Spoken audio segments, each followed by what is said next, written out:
ଦୀପତଳ ଅନ୍ଧାର ସତରେ ଏ କଥାଟି ସତ୍ୟ। ଗଞ୍ଜାମ ଜିଲ୍ଲାର ଜଗନ୍ନାଥ ପ୍ରସାଦ ବ୍ଲକ ସମ୍ମୁଖରେ ଥିବା ଏହି ତନ୍ତୀ କଲୋନୀ, ଯାହାକି ସରକାରଙ୍କ ପକ୍ଷରୁ ଏହି କଲୋନୀ କରାଯାଇଛି ଏବଂ ଲୋକଙ୍କୁ ସୁବିଧା ମଧ୍ୟ ଯୋଗାଇ ଦିଆଯାଇଛି। ତେବେ ମୁଁ ସିଧାସଳଖ ରାସ୍ତାର ଚିତ୍ର ମଧ୍ୟ ଦେଖିପାରୁଛି। ଦୀପତଳ ଅନ୍ଧାର, ଇଏ ହେଉଛି ପଞ୍ଚାୟତ ସମିତି କାର୍ଯ୍ୟାଳୟ ଜଗନ୍ନାଥ ପ୍ରସାଦଙ୍କ ସାମ୍ନାରେ ରହିଛି ରାସ୍ତା।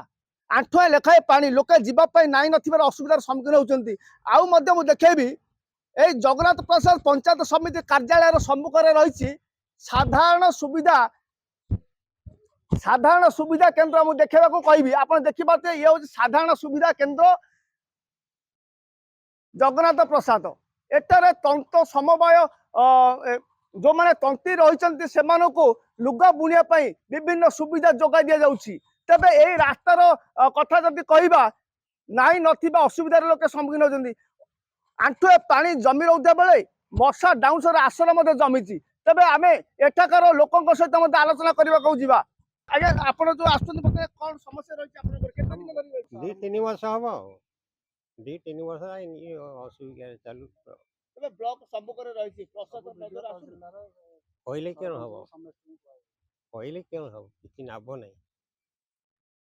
ଜଣେଇଲେଣି, ଅଭିଯୋଗ କଲେଣି? ହଁ, ଜଣା ହେଲାଣି। କଣ କହୁଛନ୍ତି? ଆଉ କଣ କହିବେ? ହଁ କରିବା। ହଁ ହଁ ରେ ରହିଛି କାର୍ଯ୍ୟାଳୟ। ଆଜ୍ଞା, ବର୍ତ୍ତମାନ ଆପଣଙ୍କ ଏଇ ଯୋଉ ରାସ୍ତା ଦେଇ ଯାଉଛନ୍ତି, କେମିତି ଦେଖୁଛନ୍ତି ରାସ୍ତାଟି? ଏଠି ଛୋଟ ପିଲାମାନେ ସ୍କୁଲ ଟ୍ୟୁସନ ଯୁଆଡ଼େ ଗଲେ ହେଲେ ପାଣିରେ ଯାଉଛନ୍ତି। ଇଏ ସବୁ ସ୍କିନ୍ ଡିଜିଜ୍ ରୋଗ ମାନେ ତାଙ୍କ ଗୋଡ଼ ହାତରେ ହେଉଛି।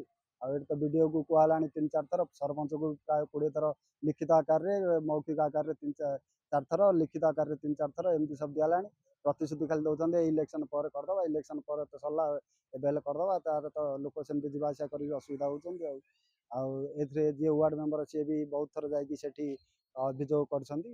ଆଉ 2-3 ଥର ବି ନ୍ୟୁଜ୍ରେ ପ୍ରସାରଣ ହେଇଛି, କିନ୍ତୁ ତାର କିଛି ସୁଫଳ ମିଳୁନି। ତେବେ ଆଉ ମଧ୍ୟ ରହିଛନ୍ତି ମା ଜଣେ, ତାଙ୍କ ସହିତ ଆଲୋଚନା କରିବା। ମା, ବର୍ତ୍ତମାନ ଏଇ ଯୋଉ ରାସ୍ତା ଦେଇ ଯାଉଛନ୍ତି, ଆପଣ ଏ କଲୋନୀରେ ରହୁଛନ୍ତି, ମଶା ଡାଉଁଶର ଆଶ୍ର ଜମିଲାଣି? ଜମିଲାଣି ନା, ଗୋଡ ହାତ ଦେଖୁନ କି ନେଇଯିବେ ସବୁ। ଏଟା ଯାଇପାରୁନୁ ଅବସ୍ଥା ଗାଣି ଅଛି। କଣ କରୁ? କହୁନାହୁଁ, ବ୍ଲକ ଯାଇକିରି ହେଲେ କେତେ ଥର କହିଲାଣୁ ଯେ ଯାଇକିରି ହାଣ୍ଡି ମାଠିଆ ଭଳିଆ ଲୋକ ବାକ ଡାକୁଡୁକୁ ହେଇକିରି ହେଲେ ଗଲାଣୁ, ହେଲେ ଶୁଣିଲେନି ଗୁହାରି। ତେବେ এই ରାସ୍ତାଟି ବ୍ଲକ ସମ୍ମୁଖରେ ରହିଛି। ଆପଣ ଦେଖନ୍ତୁ, ଏ ସିଧାସଳଖ ଚିତ୍ର ଦେଖିପାରୁଥିବେ। ବ୍ଲକ ସମ୍ମୁଖରେ ରାସ୍ତା ରହିଛି, କିନ୍ତୁ ଆଣ୍ଠୁଏ ଲେଖା ପାଣି ଜମୁଛି।